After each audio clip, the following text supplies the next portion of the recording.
السلام عليكم، ازيكم يا شباب؟ النهارده تاني فيديو من كورس اساسيات الديجيتال ماركتنج. طب النهارده هنتكلم على ايه؟ احنا في الفيديو اللي فات عرفنا يعني ايه هو الديجيتال ماركت او التسويق الرقمي. النهارده هنتكلم عن موضوع بيلخبط ناس كتير، ايه هي وظائف التسويق الرقمي، وازاي ابدا من غير ما ادوخ. المجال ده كبير جدا والوظائف كتير، بس ما تقلقش، الفيديو ده هفهمك خطوه خطوه مع بعض. يعني ايه تسويق رقمي وليه عليه طلب؟ دلوقتي بص، التسويق الرقمي بقى اساسي في اي بيزنس. ليه بقى؟ لان كل حاجه بقت اونلاين، الناس بتشتري اونلاين، بتدور على جوجل، بتاثر بالسوشيال ميديا. يعني انت لو عندك منتج مش موجود اونلاين يبقى انت خسرت بنسبه 70% من الجمهور بتاعك، او في نسب بتكون اعلى من كتير. يعني في ناس اصلا بتبقى ناجحه اونلاين بس. عشان كده الشركات بتدور على ناس تشتغل في التسويق الرقمي، وده فتح مجال وظائف كتير. طب ايه هي الوظائف؟ تعال نشوفها مع بعض. الوظائف المهمة في الديجيتال ماركتنج او الوظائف عامة. بص، انا عايزين بس نركز على حاجة واحدة. احنا دلوقتي بنتعلم اساسيات التسويق الرقمي، الديجيتال ماركتنج كله.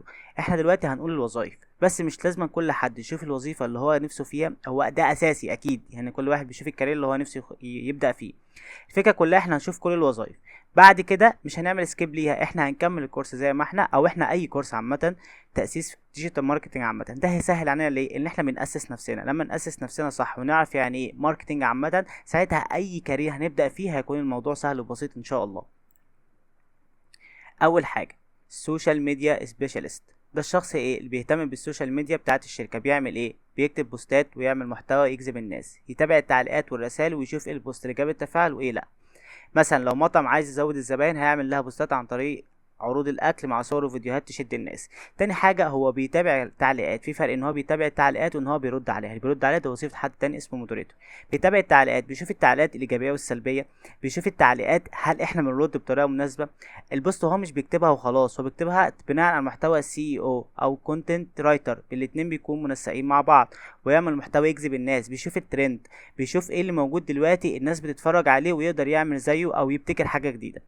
وتالت حاجة، هو مش بينزل في اي وقت، هو بيكون ليه وقت معين بينزل فيه البوست نفسه او الفيديو نفسه. يعني مش بينزله الساعة 7 الصبح والناس نايمة، ومش بينزله الساعة 12 بالليل والناس برضو قربت تنام، او في ناس ممكن تنزلها 12 بالليل ان هو بيشوف اصلا الجمهور اللي على الصفحة بيكون موجود الساعة كام.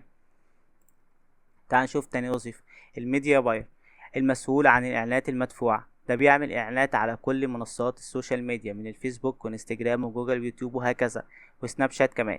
بيحدد بقى ايه مين الجمهور المستهدف والميزانية اللي يحطها، وبيتابع النتائج. يعني مثلا لو شركة ملابس عايزة تعمل اعلان في مصر للسيدات من 20 ل 35 سنة، الميديا باير هو اللي هيحدد ده. بس هو مش هيحدد ده بس، لا، هو بيحدد عامة كل الاستراتيجية اللي هيشتغل بيها. والسيدات ديت مثلا ايه الحاجات المهتمة بيها عشان يبدأ يبعت لهم المنتج الصح. وهل المنتج ده بيخاطب انهي فئة المجتمع؟ ما هو ممكن من 20 ل 35 في فئات كتيرة في المجتمع. تمام. والتسعيرة بتاعة المنتج والمحتوى بتاع المنتج، فهو لازم يكون ملم بأساسيات الديجيتال ماركتنج. تعال نشوف تالت وظيفة، السي او. بص، السي او بكل بساطة هو حد، انت دلوقتي لما بتيجي تعمل سيرش على جوجل تكتب مثلا افضل مثلا شوزات رجالي، إيه اللي بيظهر لك؟ في واحد بيظهر في اول نتيجة البحث، موقع رقم 1 وموقع برقم 10. إيه اللي بيخلي رقم 1 ده بيظهر على طول؟ ده شغل السي او. بيعمل ايه؟ بيختار الكلمات المفتاحية، يحسن تجربة الموقع. تمام. يعني لو عندك موقع بيبيع شوزات، لما حد بيكتب افضل شوزات رجالي بيطلع اول موقع في اول صفحة. دي الشغلة اللي هو بيقدر يعملها. تعال نخش الوظيفة رقم 4، ايميل ماركتنج. ده الشخص اللي شغلته بيبعت ايميلات. انا هديك مثال بسيط، احنا دلوقتي كلنا بنستخدم مواقع الذكاء الاصطناعي. ايه اللي بيحصل؟ بيدينا فتره مجانيه. الفتره المجانيه دي لما بتخلص ايه اللي بيحصل؟ بيقول لنا اشتركوا في الفقره اللي بفلوس اكيد. طب ايه اللي بيحصل بعد كده؟ فجأة احنا مثلا بتبقى فاتح الميل بتاعك، لو محدش بيفتحه كتير بتلاقي مثلا انت بتعمل اكتيفيشن مثلا الفيسبوك، نسيت الباسورد او اي حاجه، فجأة بتلاقي ميل تحته. الميل دوت مثلا من الموقع ده، فانت لو جالك الفضول ودخلت عليه هتلاقي ان هو باعت لك خصم 20% لو اشتركت مثلا على الباقه المعينه. ده شغله الايميل ماركتنج. مثلا لو اشتريت تيشيرت مثلا من موقع تاني، تاني يوم هيجي لك ايميل اشتريت تيشيرت تاني تاخد خصم 20%. فانت ممكن تقول لحد من صحابك هو بيلعب على الحته دي، بص انا اشتريت التيشيرت ده كويس عجبك، طب انت لو اشتريته على فكره ممكن تشتريه ارخص 20%. تعال نشوف بعد كده، مدير التسويق الرقمي. انا بشوف ان هو ده المدير الوحيد اللي بيشتغل بضمير. ليه؟ ان هو لو ما اشتغلش بضمير وعرف كل حاجه، كل حاجه هتبوظ. ليه بقى؟ ان هو بيدير الفريق كله، بيخطط الحملات وبيتابع التخصصات. مثلا لو في حمل المنتج جديد هو اللي هيحدد الاستراتيجيه ومين هيقول مين يعمل ايه. ان هو لازما هو بيتابع الميديا باير، السوشيال ميديا، بيتابع سي او، بيتابع مثلا ايميل ماركتنج، بيتابع كل حاجه بنفسه. فهو هيتابع كل حاجه في نفسه، لازم يكون هو فاهم كل حاجه في الديجيتال ماركتنج، على الاقل فاهم الاساسيات، فاهم ان المحتوى دوت لو عملنا عليه حمله برضو مش هتنجح، ان المحتوى مش احسن حاجه، مش بيعرف يخاطب الناس صح. لو عملنا مثلا محتوى صور بس فعلا هينجح ولا لا، هنعمل المحتوى ده صور ولا فيديو، امتى هعمله صور وامتى هعمله فيديوز، الميديا باين هو مستهدف الحمله بتاعته صح. طب انا دلوقتي عامل كل حاجه صح بس الاعلان مش بيجيب نتيجه، إيه المشكله؟ ممكن تكون المشكله في التسعير. فهو حرفيا بيعمل كل حاجه بس هو بيديرها مش بيعملها بايده. متخصص التسويق بالذكاء الاصطناعي AI ماركتنج، ده مجال جديد عامه، بيستخدم الذكاء الاصطناعي عشان يحلل البيانات ويحدد المحتوى المناسب لكل عميل. مثال، لو فتحت امازون ولقيت بيعرض لك منتجات تناسبك، ده شغل AI ماركتنج. وفي حاجات كتير على فكره احنا ممكن نستخدمه في كل حاجه حرفيا في حياتنا، او احنا بنستخدمه حرفيا دلوقتي، بس احنا بنستخدمه عشان يساعدنا، ما بنعتمدش عليه اعتماد كلي، عشان ده فرق جوهري.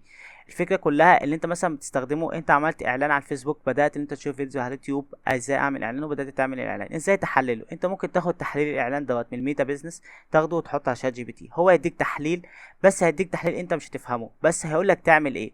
فكره بقى لو انت دارس ميديا باينج اصلا عامه هتعرف تعمل كل ده، بس هو بيساعدك يوفر عليك وقت. هنشوف بعد كده محلل التجاره الالكترونيه e-commerce analyst، ده بيركز على المتاجر البيع اونلاين زي امازون وشوبيفاي. مثلا بيشوف مين اشترى اكتر من غيره، ليه العميل ده بيخرج من الموقع قبل الدفع، ويحسن تجربه الشراء. يعني مثلا لو عنده 50 عميل دخلوا الموقع بتاعه او المتجر بتاعه، في 25 واحد اشتروا بكل سهوله وكان تمام، في 5 تاني ما اشتروش. فالخمسه التاني ما اشتروش ليه؟ قال لك انه في وسيله دفع احنا مش حاطينها في الويب سايت بتاعنا الموقع بتاعنا، فاحنا خسرنا 5 عملاء بسبب وسيله الدفع. في 5 تانيين في مشكله في السايز، مثلا احنا لما بيختار سايز معين مش بيتعمل سيلكت عليه، دي مشكله. في 5 تانيين شايفين ان السعر غالي، فممكن نعمل عروض جانبيه. فلو عملت عروض جانبي ممكن يشوف ان هو هياخد العرض الاساسي مع العرض الجانبي، هيشوف ان هو دفع قليل هيكسب اكتر. كل ده بيعمله عن تحليل ايه؟ الارقام. احنا كده فوتنا واحدة. صانع المحتوى، ده الشخص اللي بيطلع فيديوهات وصور للسوشيال ميديا. يعني مثلا لو عندك مطعم وصاحب البيزنس عايز فيديوهات اكل شكلها حلو على انستجرام، ده شغل الكونتنت كرياتور، هو اللي بيعمل المحتوى، هو اللي بيتصور. تمام. الكونتنت رايتر، ده اللي بيكتب مقالات او بوستات او محتوى للموقع، او عندك موقع عن السياحه وتحتاج مقالات زي افضل اماكن في الغردقه، ده شغل الكونتنت رايتر. وكمان الشغل الكونتنت مش بس كده، انت مثلا لو عندك هتعمل اعلان مثلا لمنتج معين، هو اللي بيكتب صيغه الاعلان، وبيكتب صيغه الاعلان بناء على الاس اي او. هو مش بيكتبها من دماغه، هو بيشوف احسن صيغه، واحسن صيغه ممكن تجيب مع العملاء، وايه الترند اللي موجود، وليه بيكتبها بطريقه تجذب الناس. تعال نكمل بعد كده. كده احنا عندنا 9 وظائف اساسيه. ايه الوظائف اللي مش اساسيه احنا بس مش عايزين نهتم بيها دلوقتي؟ الافلييت ماركتنج، الانفلونسر ماركتنج، الماركتنج اوتوميشن. دي الحاجات ديت اهم حاجه. انا بالنسبه لي انا دلوقتي شايف ان هي ممكن تنفع اي حد. الافلييت ماركتنج ان دي حاجه زي ايه؟ انت ازاي اصلا تسوق بالعموله، اللي انت ميبقاش عندك المنتج ولا عندك اي حاجه، تبدا بس تاخد المنتج ده تعرضه على السوشيال ميديا، ولو حد جميل عميل جالك بتروح تاخد العميل ده توديه للتاجر وتاخد نسبه. تمام. طب تعالى نشوف بعد كده. طب ازاي انا دلوقتي اتلخبطت ومش فاهم، من يعني حاسس انا مش فاهم حاجه، انا ضايع دلوقتي. ده في كورس حلو جدا، انا يعني ده بدايتي في عامه، ديجيتال ماركتنج كارير. ده اللي بيخليك تختار الكارير بتاعك صح، ده اللي بيحددك، ده اللي بيوجهك. الكورس عامه مجاني، والكورس عامه مش مكمل ساعه، حرفيا مش مكمل ساعه، وصل لك المعلومه تحس ان هو قبل ما يقولها. كمان الكورس ده اصلا مجاني، وهيديك شهاده بعد كده. الشهاده دي هتنفعك في ايه؟